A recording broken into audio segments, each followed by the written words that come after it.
Gold has had quite the run, as we know, over the past couple of months. In fact, year to date, it's up notably. Let's have a look at it here. We do think it's a bit stretched in the near term, although we do remain very bullish in the long run here, or at least for this year, as we continue to see this group rotation, this broadening of the market play out. Let's have a look at it. If we look at GLD, which is going to be the proxy we will be using for gold, we can see, of course, that we had a notable base building breakout essentially in June of 2019, then a big run up into 2020, and then finally, after a multi-year base, once again, of course, this breakout year to date. Now, where we see an issue here in the near term is more or less exactly right there is the sort of the near term overbought readings, whether it's on a weekly chart or on a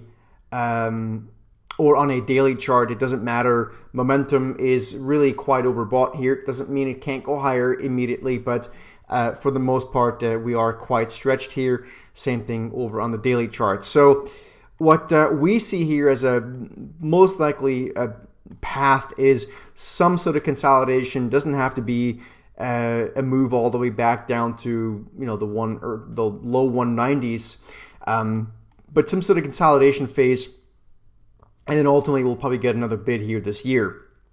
So very opportunistic and bullish on gold or the GLD ETF this year. But let's keep in mind that we've had essentially, since late February, a 15% rally in gold without a pause. And again, that momentum can continue, but we think in the near term it's just getting a bit stretched. But really, it's an overall theme. It's an overarching theme, in fact, of the rotation that we see in the market. So, rotation into other parts of the market, into energy, into materials or something like gold, and at the margin a little bit out of technology stocks. In fact, year to date, energy stocks are up almost 18%.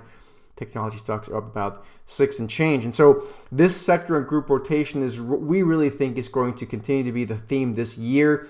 And we can really take advantage of that. And even if the S&P were to stall from here, which is kind of our base case, we'll be able to have this plan to hopefully pick up some alpha throughout the rest of this year, or starting here in the second quarter and Q3 and Q4.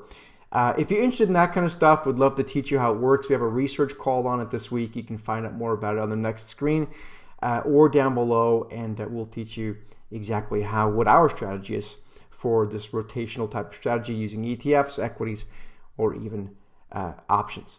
We'll see you there.